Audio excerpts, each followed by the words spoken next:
Hello दोस्तों, नमस्कार। स्वागत है आपका हमारे यूट्यूब चैनल देवास्टी में IQ में।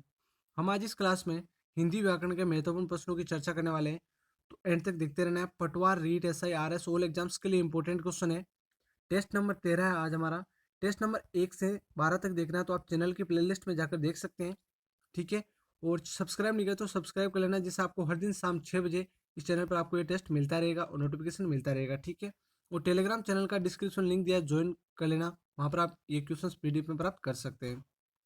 एक नंबर क्वेश्चन हो जाएगा, स्त्री पुरुष का जोड़ा है। स्त्री पुरुष का जोड़ा कहलाता है। माननीय, प्रियदर्शी, दंपति या विदुर। तो आपका इसमें हो जाएगा साथियों दंपति। ठीक है। आप साथ में भी आंसर दे सकते हैं या लास्ट में आपको बताना है आपके कितने राइट हुए हैं। इनमें से चोर का पर्यायवाची कौन सा है? चोर का पर्यायवाची बताना है।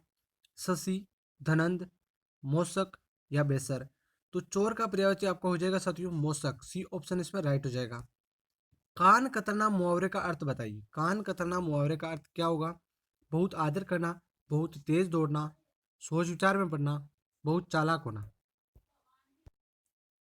तो इसमें आपका राइट हो जाएगा बहुत चालाक होना। ठीक है। कान कतरना मुहावरे का अर्थ क्या हो जाएगा? बहुत चालाक होना। अगला क्वेश्चन हो जाएगा, आत्मा का विपरीतार्थक शब्द बताइए। आत्मा का विपरीतार्थक शब्द बताना है। अनात्मा, अमीर, अनादर, इनमें से कोई नहीं। तो आत्मा का विपरीतार्थक शब्द हो जाएगा अनात्मा। ठीक है। अगला हो जाएगा, तरुण का विपरीतार्थक शब्द बताना है। तरुण का विपरीतार्थक शब्द बताना है।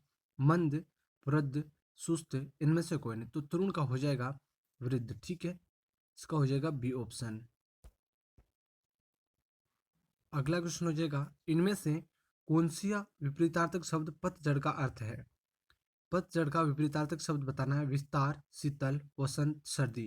तो इसमें आपका हो जाएगा सी ऑप्शन वसंत। सारे क्वेश्चन इंपॉर्टेंट है। इनमें से कौन सा शब्द शुद्ध है? कौन सा शब्द है जो शुद्ध है? भस्म, चिन्ह, प्राण, हिंदू। तो इसमें आपका प्राण शुद्ध है, बाकी ये तीनों शब्द अशुद्ध है साथियों। ठीक है। ये चिन्ह ऐसे नहीं लिखते हैं, आपको ये बहुत ध्यान रखना है, ये इंपॉर्टेंट है। तो मैं आपको बता रहा हूँ, चिन्ह ऐसे लिखा जाता है आधा पहले आता है, ने पूरा होता है साथियों। ठीक है। ये आपको ध्यान रखना है।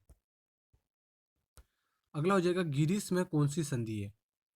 गिरीश में कौन सी संधि है? गुण संधि, दीर्घ संधि, वर्धी संधि या अयाधी संधि। तो इसमें आपका हो जाएगा दीर्घ संधि है साथियों। ठीक है। ये आपको ध्यान रखना है, गिरीश में दीर्घ संधि है।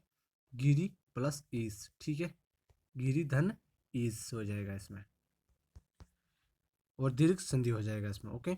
अगला हो जाएगा, सिरतोड़ में कौन सा समास है? सिरतोड़ में कौन सा समास है? संप्रदाय, करण, अपादान, कर्म। तो इसमें आपका हो जाएगा सिर को तोड़। तो कर्ता ने कर्म को, इसमें आपका डी ऑप्शन हो जाएगा, सिर को तोड़ हो जाएगा। ठीक है। ये आपको ध्यान रखना है।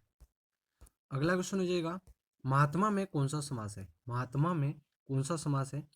तो अविभाव, बहुब्रीहि, तत्पुरुष, कर्मधारय। तो इसमें आपका हो जाएगा कर्मधारय समास। महात्मा में कर्मधारय समास हो जाएगा। ठीक है। महान है जो आत्मा, इसका विग्रह हो जाएगा। अगला क्वेश्चन हो जाएगा, अर्थांक अर्थालंकार के कितने भेद हैं?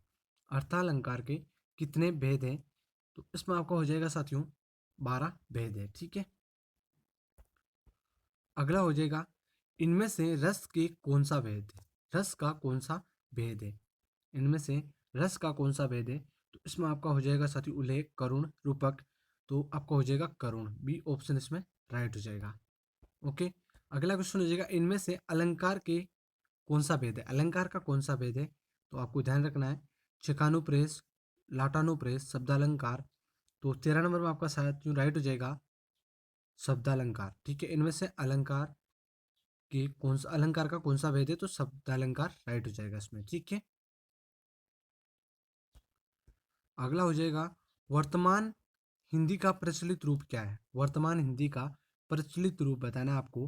तो ब्रज भाषा, देवनागरी, अवधि, खड़ी बोली। तो आपका इसमें हो जाएगा डी ऑप्शन। ठीक है। खड़ी बोली।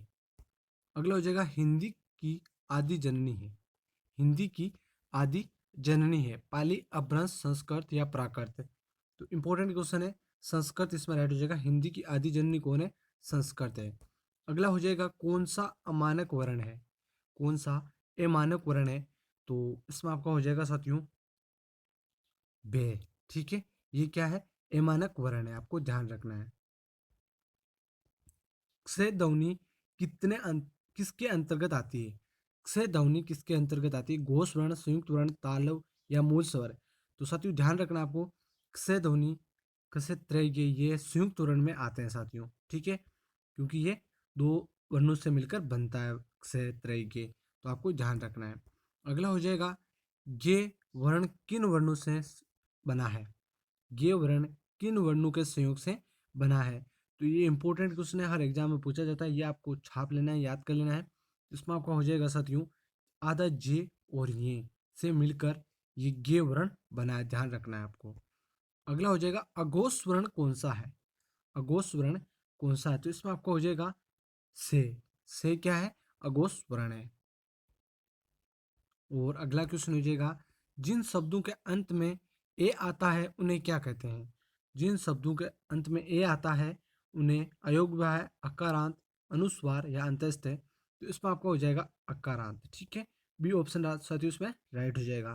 तो कैसी लगी क्लास जरूर बताना, लाइक से सब्सक्राइब करना। और इसके बाद में आपकी 8 बजे साइकोलॉजी की क्लास लगती है जो रीट वालों के लिए इम्पोर्टेंट है। और 9 बजे राजस्थान जीके टेस्ट लाइव चलता है, तो सभी दोस्तों को लाइव टेस्ट देना है साथियों, ठीक है। धन्यवाद, जय हिंद, फिर मिलते हैं अगली क्लास में।